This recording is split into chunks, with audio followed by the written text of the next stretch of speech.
இப்போது இங்கே ஒரு கீழே மெசேஜ் எழுத போகிறோம். ஸோ அதுக்கு ஐ எம் கம்மிங் பப்பா அப்படின்னு சொல்கிற மாதிரி எழுதிக்க போகிறோம். ஓகேவா? ஸோ அதுக்கு நான் 2 பக்கமும் லைன் எக்ஸ்பேண்ட் பண்ணிவிட்டு வேர்டிங்ஸ் எழுதிக்கிறேன்.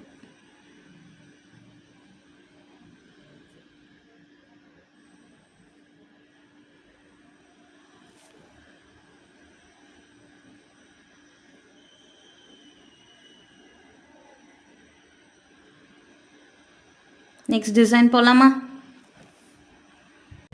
நெக்ஸ்ட் டிசைன் ஒரு பாய் பேபி நிற்கிற மாதிரி கொடுக்க போகிறோம். ஸோ அதுக்கு ஃபர்ஸ்ட் ஃபேஸ் ஏரியாவுக்கு இப்படி கொண்டு வந்து இப்படி ஃபேஸ் ஏரியா கொடுத்துக்கோங்க. ஓகேவா? கொடுத்துட்டு 2 பக்கமும் இந்த மாதிரி ஏர்ஸ் கொடுத்துக்கோங்க. கொடுத்துட்டு இந்த இடத்துலேருந்து இப்படி ஒரு குட்டி கர்வ் கொடுத்துக்கோங்க. கொடுத்துட்டு அகெயின் இங்கேருந்து இப்படி கொண்டு வந்து இங்கே ஜாயின் பண்ணிக்கோங்க. இந்த இடத்த இப்படி கவர் பண்ணிக்கோங்க. இப்போ இதுக்கு மேலே இந்த கேப் மாதிரி கொடுப்போம்ல, மஃப்ளர் சொல்லுவாங்களா, அந்த மாதிரி போட்டுக்க போகிறோம். போட்டுட்டு இப்போது இதில்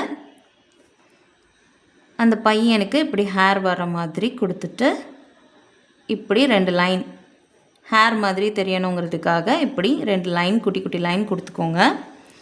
கொடுத்துட்டு 2 பக்கமும் இப்படி ஐஸ் கொடுத்துக்க போகிறோம். இங்கே இப்படி ஒரு நோஸ் ஏரியா கொடுத்துட்டு இப்படி ஒரு ஸ்மைலி ஃபேஸ் கொடுத்தாச்சு. இப்போது அந்த பையனுக்கு ஒரு நெக் ஏரியாவுக்கு இப்படி கொடுத்துட்டு 2 பக்கமும் இப்படி போட்டுக்க போகிறோம். போட்டுட்டு இந்த மாதிரி பெண்ட் பண்ணி விட்டுக்கோங்க.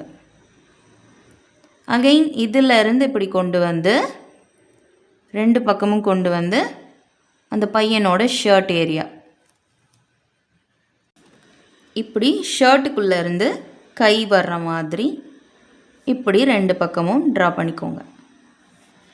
இப்போ கீழே ஃபேண்ட் 2 போட போகிறோம். ஸோ அதுக்கு இந்த மாதிரி போட்டுட்டு கீழே ஷூஸ் மாதிரி போட்டுக்க போகிறோம்.